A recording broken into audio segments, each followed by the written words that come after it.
Kasi po ito, si Mami Pebbles Talakera ho, mga bossing, yung nakita natin kanina, may inilabas nga siya. Dito, sabi dito, Iglesia ni Batman. Bakit daw, tinatanong ni Mami Pebs, bakit daw stock corporation ang nakaregister sa SEC permit ninyo doon sa Iglesia ni Cristo? Siguro naman ho, walang ano to, walang pabenta-benta ng mga otap-otap ang iglesia. Di po ba? Siguro wala naman hong ganun, mga bossing. Kasi ang alam ko mga pabenta-benta ng otap, dun po sa ano yun, kay Kibuloy ho yun. Pag ikaw ay lalaki, tinda kang otap. Pag ikaw ay babae, ay nako, etong shampoo mong gamitin. Eto ang favorite ni Kibuloy. Eto ang pajama mong gamitin. Eto ang favorite ni Kibuloy. Bakit kailangan niya daw stock corporation ang nakarehistro doon sa SEC permit ng Iglesia ni Cristo? Ngayon mga kababayan, sabi diyan, aba dapat nagbabayad kayo ng tax, hindi naman pala kayo relihiyon. O sindikato daw, madiin na sinabi ni Pebbles Talakera.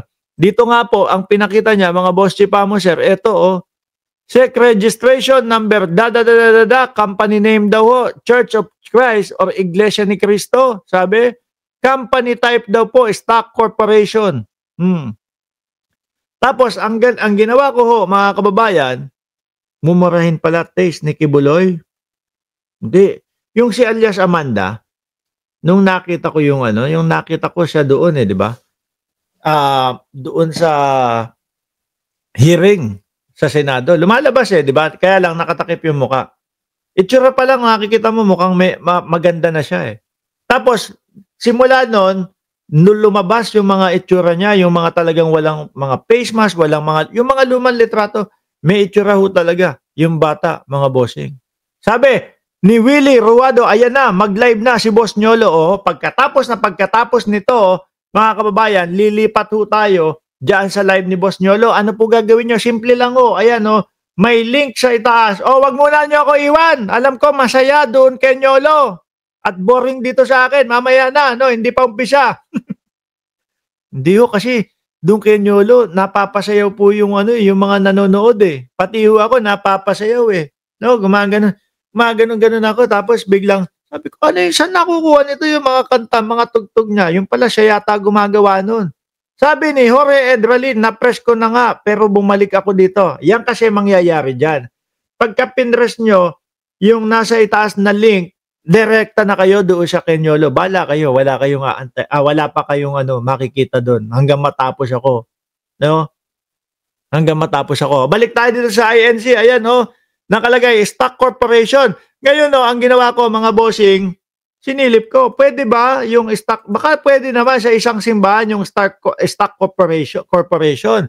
Sabi dito, a church cannot be a stock corporation daw Bakit? Because a stock corporation is a for-profit entity o yung mga negosyo, mga business na mga kumikita. Ganun daw po. That distributes earnings to owner and shareholder doon sa mga may-ari at doon sa mga nakabakas sa negosyong yon. Sabi ni Mood Covers, pakibagsak yung link ni Nyolo Ayan po nasa itaas na nakapin po sa itaas yung link ni Boss Nyolo. While a church is inherently a non-profit government o a non-profit organization, di ba? Correct name by itself, meaning nag-gain ng profit. Sabi ni Miss Montreal.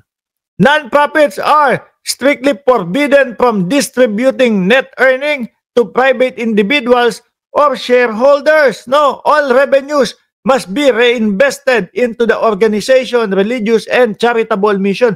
Yung mga pupunta dito sa isang lugar na ito, tapos ganito, ganyan. Yung iba ang makikinabang, hindi magiging sweldo ng mga nakapaloob doon. Bakit may sweldo ba yung mga andun? Yung mga namamahala doon sa Iglesia ni Cristo? Wala ho akong alam.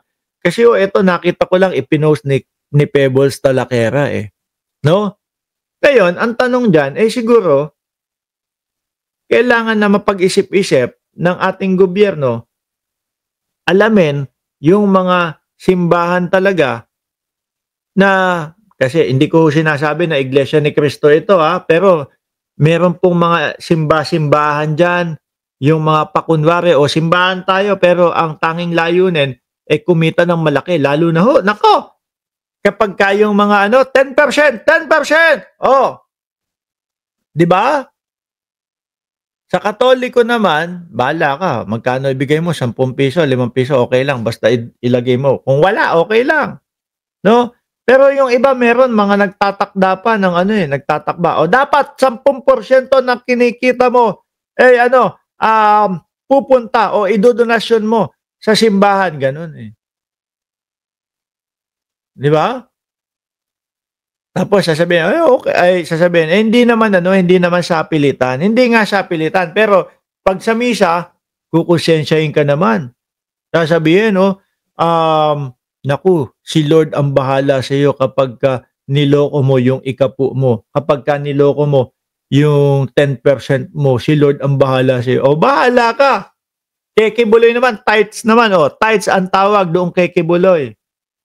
Biruin mo, magtatayo ka ng mga ganyang simbahan tapos 'pag lalaki, benta ng OTAP.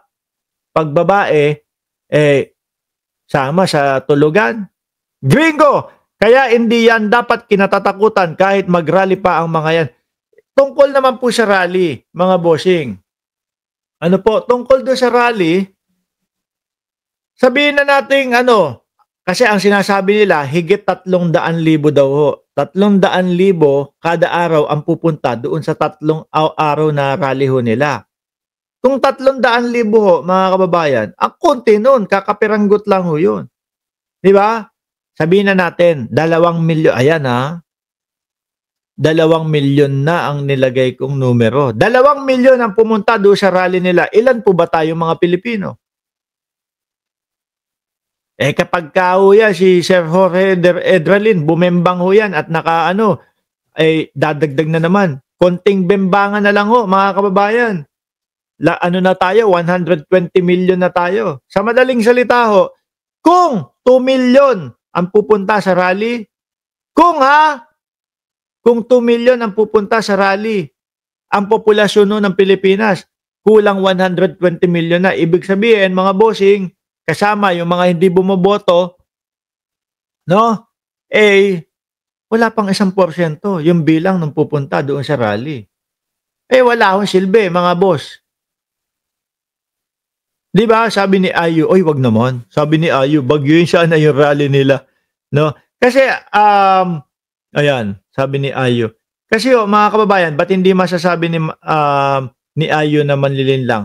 Nung panahon nang nag-rally sila nung isang araw, nung kailan, January ata yun, ang linagay nila, peace rally, kapayapaan rally. Pero nung nakita ko, kakapalan ng mukha, hindi kapayapaan yung mga may konting kapayapaan pero karamihan na po political na rally ho, mga bossing. Makikita mo doon ang mga bisita, Ruben Padilla, Batu de la Rosa, Senator Bungo, yung mga kakandidato para doon sa 2025 election ng senatorials. Sila yung mga bisita at ang nagsasalita si Rodante Marcoleta. Kaya sabi nung iba, sabi ko sa nanay ko, pupunta ako doon sa kapayapaan rally. Tapos ang nangyari is puro politika lang ang pinag-usapan at puro politika lang ang mga natalakay ni Marcoleta doon sa entablado. Mami Star Talk, shoutout sa iyo. Sabi ni, sino ba yun? Si Mood Covers. Daming cup sa likuran. Yan yung mga nakikita nyo na mga sinusuot ko kada vlog natin nasa likuran. AI ba yun? Hindi Porket hinahayaan ni PBBM na mag-rally, sila umaabuso. Kasi ngayon, ito naman ang titulo yata nung rally nila ngayon is,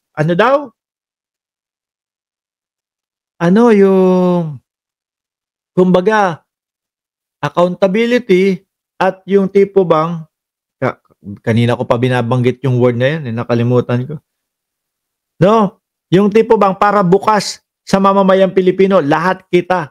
Transparency and accountability daw. Ano pa ang gusto nyo? Ito na nga po. gobyerno ni Pangulong Bongbong Marcos ang nagpapaumpisa o nangunguna para sa transparency na yan. Tas rally pa kayo. O ngayon, itutuloy ho ito mga kababayan na kung makikita nyo po sa taas, Jordan G. Nyolo Live, nakapin po, pipindutin nyo lang po yung link na yan. No, pagkapindot nyo po yan, rekta na po kayong dadalin doon sa live ni Boss Nyolo. Nako, nandyan din po ako, sasayaw ako eh. Ang galing ng mga tugtog ni Boss Nyolo dyan eh. Paalam po, kita-kita tayo. Umpisa na po agad.